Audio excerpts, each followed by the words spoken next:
So we're back at it again, and I'm making a video today that I did not expect to make. This next video is actually supposed to be a huge market update, my big video of the month. So that's going to have to slip for one. And I decided that I was going to go ahead and make this part 3 of a planned one-part series. So there's not going to be any kind of a mid-roll here or anything, because this is just going to be a real short video.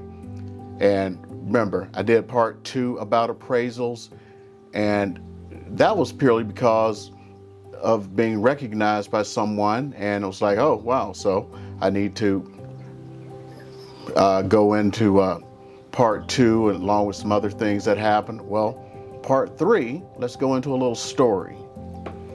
Someone reached out to me prior to part 2 even airing, and this is actually being made prior to part 2 even being aired. And they reached out via email first and asked for permission to give me a call. So the next day they called me, and they started off with, I have a video suggestion for you. And it was like, hey, I'm always wanting to know what folks would like for me to put out for videos. I'm very open to that. So this is actually why there is a part 3 today. And he had a interesting story to tell me. So I'm not going to use the individual's name.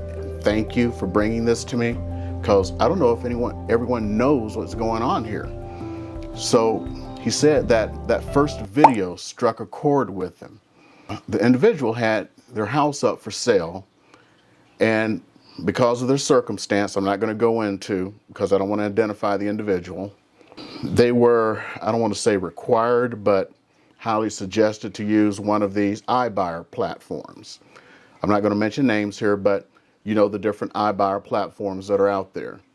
So when the person came, they go through your house, they do all this stuff.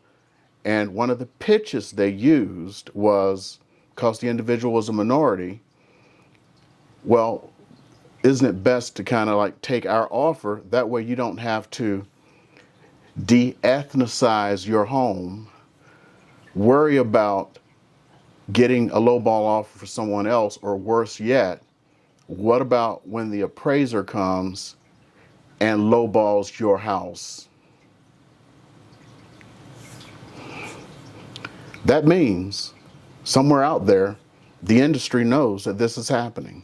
So this happened prior to that video. Some of this happened prior to the stuff that's happening in the media. And when he saw that video, it struck with him. That means this didn't happen to him alone. He wasn't the first person this happened to. They have this in their script book.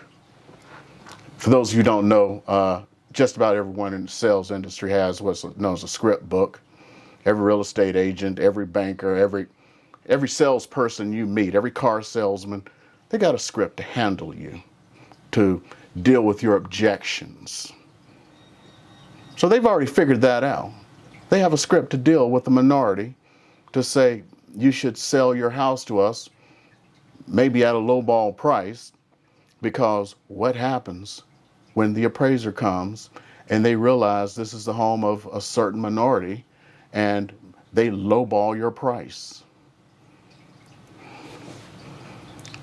If that isn't something that sparks of the fact that there needs to be some type of oversight, I don't know what is. Now, in between video 2, which you should have seen by now, that hasn't even been published yet, and this one, there's now been an announcement that there's supposed to be even more oversight on appraisers, and they're supposed to take some more classes. You know what? I found out that they're actually supposed to take classes every time they renew their license, where they're supposed to take bias training. Doesn't seem like it's been helping. Has the stuff always been there and we weren't paying attention? Did I just see it and then I was the only person brave enough? I mean, he even said the reason he reached out was he couldn't believe somebody, especially a realtor, would actually say this stuff. That's like I told him. I'm retired from the military. I got my money coming in. I'm safe. I can say things other people can't say because they have to worry about making their mortgage, making their car payment. So they're afraid. So I can be a little bit bold. So in my boldness, I was able to make video 1. In my boldness, I was able to do video 2 and issue a challenge that, let's see, if it gets met. And boldness number 3 is now calling out, be honest, it's like I told him, it's kind of, that's business. It sucks, but somebody's figured that out. So is somebody figuring this out?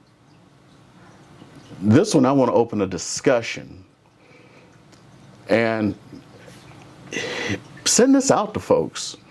If you're getting this video, I want people to comment below and just say, hey, this happened to me. Some iBuyer, you know, the big ones, don't mention them down. Just say an iBuyer, please. An iBuyer came to me and they gave me a price. I wasn't agreeing with it. And they said, well, aren't you being able to sell and not have to worry about de-ethnicizing your home or worrying about what neighborhood you're in? Did they do this stuff for you? Or to you, should I say? Do they steal your generational wealth? I mean, just business, right? So that's one of the things I want to find out today. So today is more, instead of being as informational as most of my videos try to be, today I'm trying to gather some information. I don't know if this will be the last of the videos, but some information does need to get out, and I need to get some information gathering.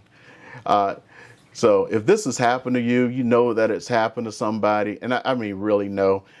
I hate these, well, it happened to a cousin of a friend of my, no. Did it happen to you or someone you actually know that it happened to, not a cousin of a friend, and it's his mama's, no.